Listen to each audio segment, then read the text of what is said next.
Dans cette vidéo, vous découvrirez la maison hantée de Samuel Eto'o fils. On se retrouve après l'intro.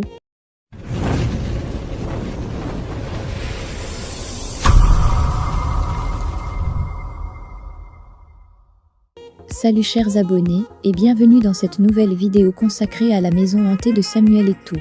Si vous êtes fan de football, abonnez-vous et activez la cloche de notification pour ne pas rater nos prochaines vidéos. On peut commencer. Une histoire digne de Tintin et les 7 boules de cristal. Arrivé au mercato hivernal de 2014 à la Sampdoria de Gênes, le footballeur Samuel Eto'o s'est offert un petit havre de paix pour la modique somme de 25 millions d'euros, la Villa Altachiara. Jusqu'ici, rien d'anormal, mais c'est le passif de la propriété qui est intéressant. Elle a appartenu à Lord Carnarvon, l'homme qui a découvert le tombeau de Toutankhamon. C'est ici qu'apparaît le lien avec les aventures de Tintin. Les momies égyptiennes fascinent l'Europe depuis longtemps.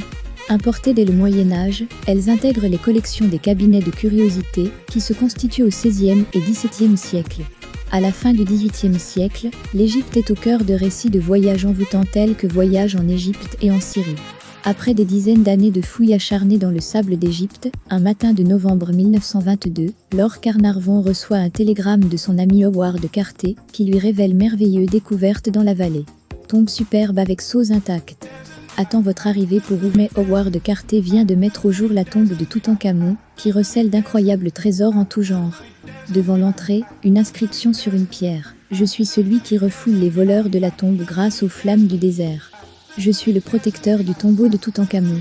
Sur une tablette en terre cuite trouvée dans la chambre des sarcophages, on peut lire que la mort touchera de ses ailes quiconque troublera la paix du pharaon. Mais c'est ce que raconte le quotidien britannique The Times, avec lequel Lord Carnarvon a passé un accord d'exclusivité.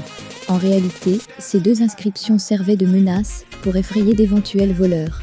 Une malédiction aurait frappé une partie de l'expédition. 8 personnes sur les 58 sont mortes, dans les 12 années suivant le voyage, y compris le lord, tué par une piqûre d'insecte. Et le mauvais sort aurait continué ses ravages sur ses descendants. Le propre neveu du lord, qui n'avait pourtant pas participé à l'expédition, a été retrouvé mort en bas de l'escalier de la villa. Et ce n'est pas fini. La comtesse Francesca Vacca Augusta, l'ancien modèle de la marque Gucci, qui avait acheté la villa en 2001, est également morte dans d'étranges circonstances. Alors qu'elle était descendue sur la plage pour nager, son corps avait été retrouvé quelques jours plus tard, 400 km plus loin, sur la plage de Saint-Tropez. Le téméraire footballeur ne semble pas effrayé par ces sordides histoires, d'autant qu'il connaît l'histoire de cette maison, comme tout le monde, observe un agent immobilier interrogé par le journal britannique Express. La villa, comportant 40 pièces et un terrain de 30,000 m², est située sur la côte italienne à Portofino, qui n'est qu'à une centaine de kilomètres de la ville française de Menton.